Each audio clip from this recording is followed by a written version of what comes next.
Good morning, students. In last class, we have come across about conductance, specific conductance, molar conductance, equivalent conductance, etc. And today we are going to discuss about classification of electrolytes and Kohlrausch law, applications of Kohlrausch law. First, going to discuss about what are electrolytes. As you know, conductivity or flow of energy or a current will take place through the electrons and ions. Ions can be two types, cations and anions. Based on that, if you take the materials, they can be classified as electronic conductors, electrolytic conductors. Electronic conductors means the material in which the flow of current is taking place through the electrons. They are known as electronic conductors.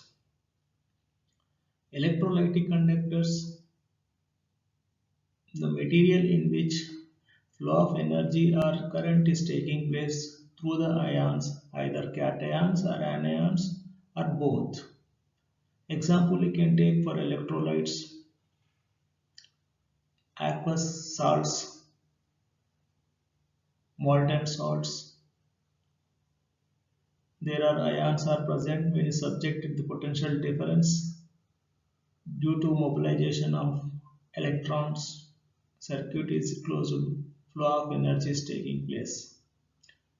So now we are going to discuss about the electrolytes are nothing but these are the aqueous or in molten state. They mobile or move toward the different electrodes. That is known as electrolytic conductors.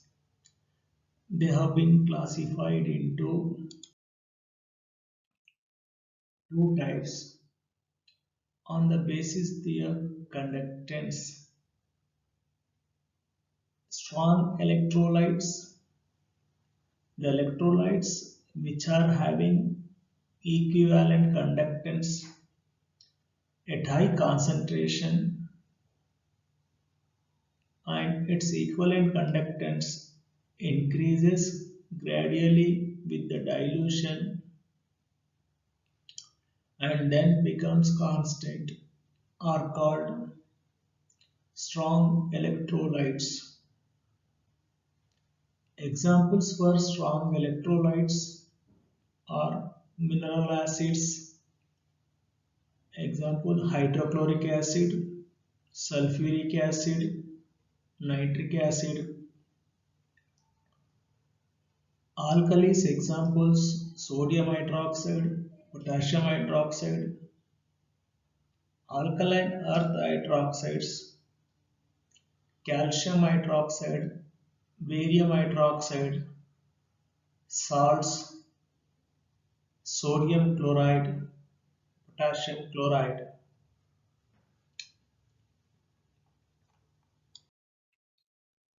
Now come to weak electrolytes. The electrolytes which are having a low equivalent conductance at high concentrations when the solution dilution is less and its equivalent conductance increases rapidly with the dilution and not reaching a constant value are called weak electrolytes. Examples are organic acids, acetic acid, formic acid, bases, ammonium hydroxide, etc. The variation of equivalent conductance with The dilution may be studied graphically. It shows that effect of concentration on the equivalent conductance of different electrolytes, strong and weak comparison of the plots of strong electrolytes and weak electrolytes gives the following information. The values of equivalent conductance increase with dilution in both cases and tend to become constant at low concentration. The effect of dilution on the equivalent conductance of strong electrolytes is more than that of weak electrolytes.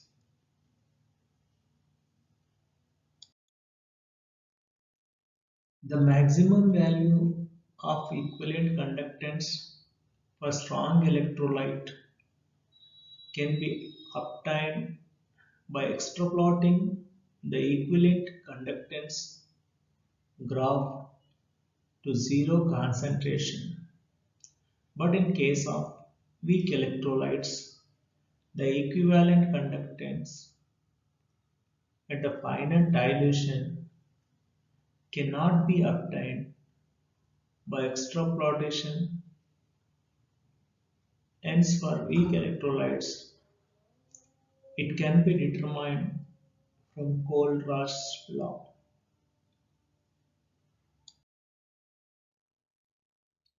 Now come to migration of ions. We know that ions are two types, cations and anions exist independently in solution, and when electricity is passed through solution, they migrate or move toward oppositely charged electrodes. The movement of ions towards the oppositely charged electrodes is called migration of ions. You can study this migration of ion with this experiment. The lower part of, you can see the diagram in next slide. The lower part of U tube is filled with copper dichromate jelly. The jelly is prepared by mixing 5% aqueous solution of agar-agar with a small quantity of an equal molar mixture of copper sulfate and potassium dichromate. After pouring the jelly to U tube, allow it cool. When the jelly sets,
To dark green color, a small amount of powdered charcoal is scattered on the surface of the jelly in both the limbs so as to indicate the initial position of the copper dichromate.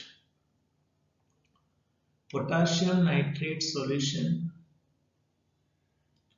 in agar-agar potassium nitrate jelly is placed in both the limbs over charcoal.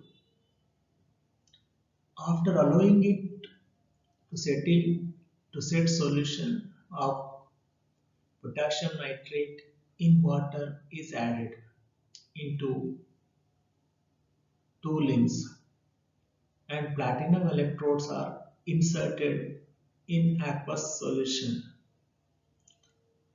When the current is passed, the blue colored copper ions rise into jelly toward the negative electrodes, while the reddish yellow colored dichromate ions move up in the U tube towards anode. The migration of the ions will be indicated by the rise of blue color into the left arm and reddish yellow color in the right arm of the tube. After some time, the two types of ions are found to move with well-defined boundaries.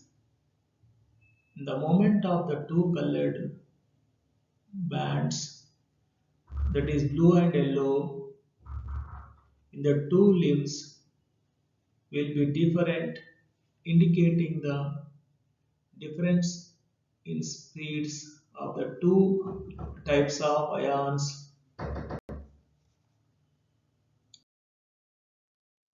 Kohlrausch law states that the equivalent conductivity of an electrolyte at finite dilution is equal to sum of the conductances of the anions and cations. The molar conductivity of a solution at a given concentration is the conductance of the volume of solution containing 1 mole of electrolyte kept between two electrodes with the unit area of cross section and distance of unit length. The molar conductivity of a solution increases with the decrease in the concentration.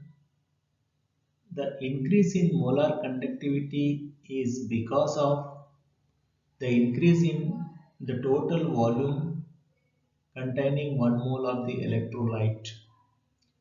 When the concentration of the electrolyte approaches to zero, the molar conductivity is known as limiting molar conductivity.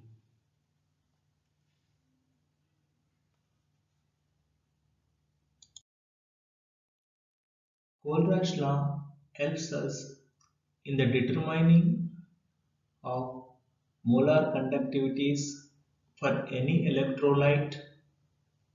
Weak electrolytes have lower molar conductivities and lower degree of dissociation at higher concentrations. The graph plotted between molar conductivity and concentration is not a straight line for weak electrolytes. The molar conductivity of weak electrolyte increases steeply at lower concentrations. Therefore, the limiting molar conductivity cannot be obtained by extrapolation of molar conductivity to zero concentration. Hence, we use the Kohlrausch law of independent migration of ions for the determination of limiting molar conductivity for weak electrolytes. And not only that, Kohlrausch law also helps us in determining the value of dissociation constant from the value of molar conductivity and limiting molar conductivity for a weak electrolyte at a given concentration.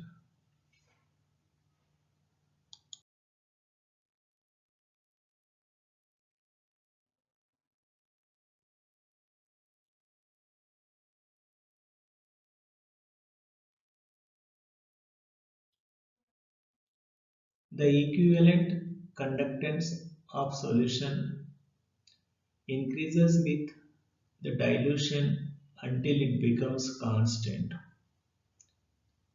This limiting value is known as equivalent conductance at finite dilution.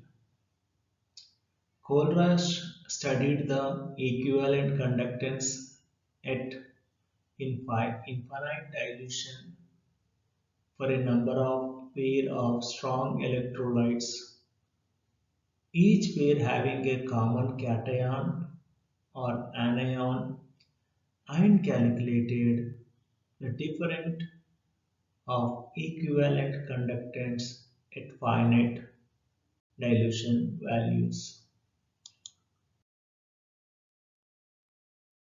You can see that here equivalent conductance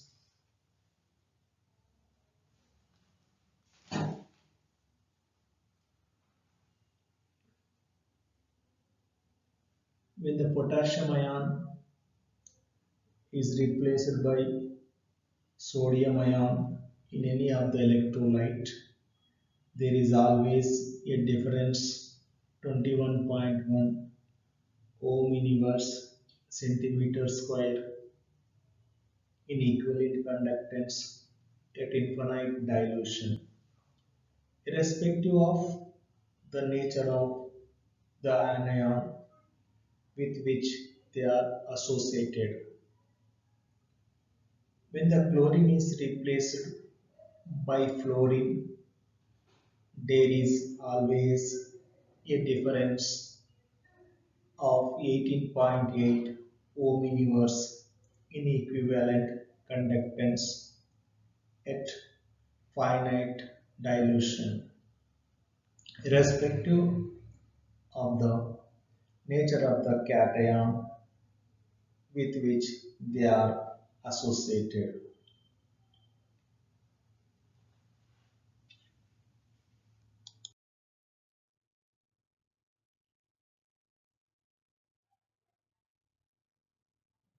The details are given here also. We can see what the previous table details about the conductance. As you know, we are already discussing about Kohlrausch law of independent of migration ions.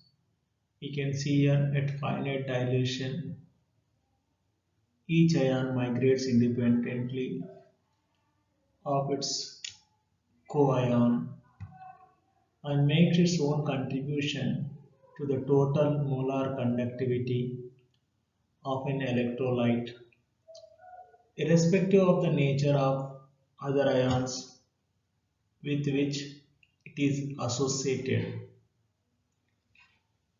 Here you can see that molar conductivity is equal to when the concentration is zero, the total conductivity, molar conductivity at zero concentration, molar conductivity of cation at zero concentration, molar conductivity of anion at zero concentration is equal to sum. Here, for example, you can take hydrochloric acid, HCl. You can see that molar conductivity of hydrochloric acid is equal to the sum of the molar conductivities of hydrogen ion and chloride ion at zero concentration. I mean to say that this is the calculation of finite at finite dilution, the equivalent conductance or molar conductance of strong acids. So here you are going to get the finite value of the equivalent conductance.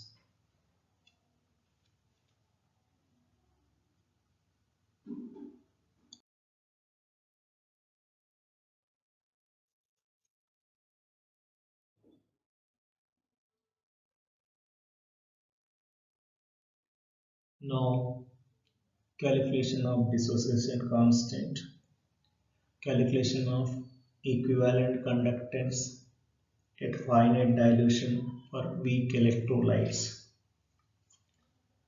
Weak electrolytes do not ionize completely even at very great dilution.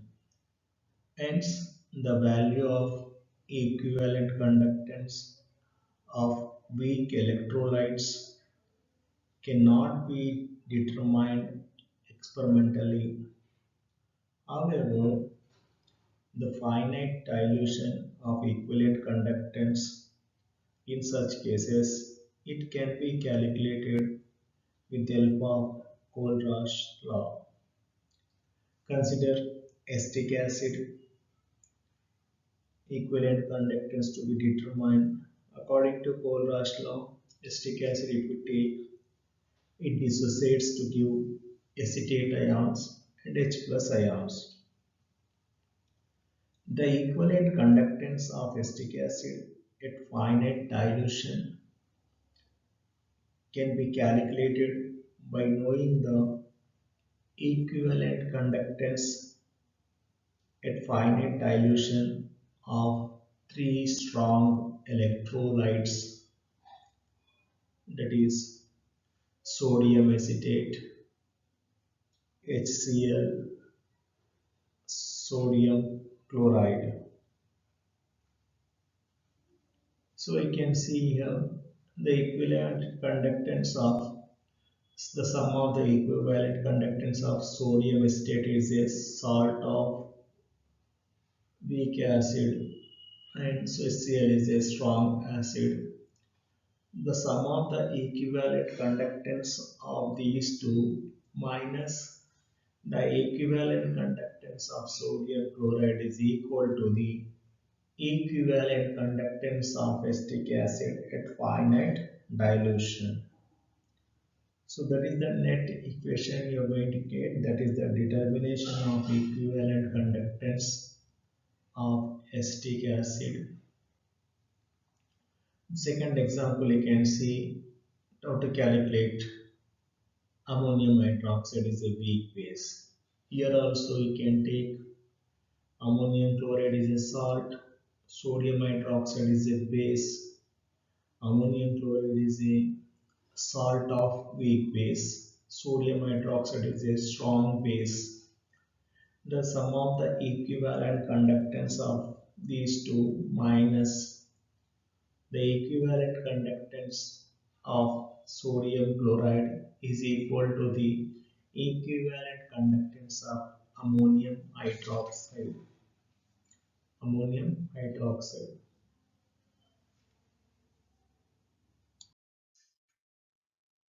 Calculation of solubility sparingly soluble salts. Salts like silver chloride, barium sulfate, lead sulfate, calcium carbonate, lead sulfide are regarded as insoluble, but they do have a very small but definite solubility in water. The solubility of such sparingly soluble salts is obtained by determining the specific conductivity of a saturated salt solution. Since only a very small amount of salt is present in the solution, the equivalent conductivity at such high dilution can practically be taken up equal to equivalent conductance. For sparingly soluble salts, equivalent conductance at finite dilution is equal to specific conductance into volume of the solution. Here, the volume of the solution containing 1 gram equivalent of salt in 1 centimeter cube. Now, volume of the solution is equal to equivalent conductance at finite dilution and specific conductance.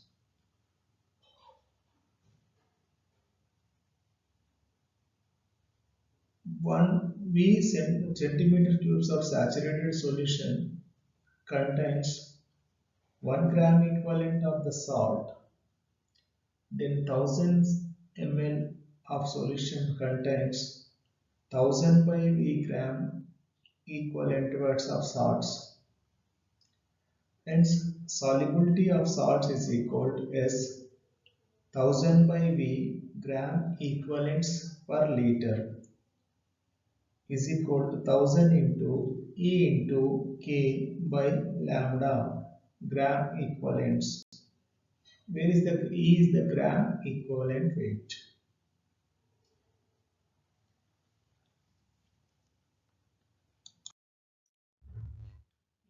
The degree of dissociation of weak electrolytes such as ammonium hydroxide,